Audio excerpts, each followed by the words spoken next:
সুবিধাবাদ জিন্দাবাদ এক কথায়। রাসূল সাল্লাল্লাহু আলাইহি সাল্লামের অনুসরণ অনুকরণ যদি আমি আপনি করতে পারি, মানুষের জীবনে 5টা ধাপ।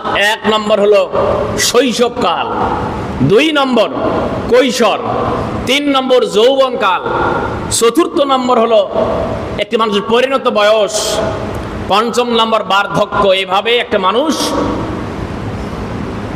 জীবনটা অতিবাহিত করে দুনিয়ার জমিন থেকে বিদায় হয়ে যায়।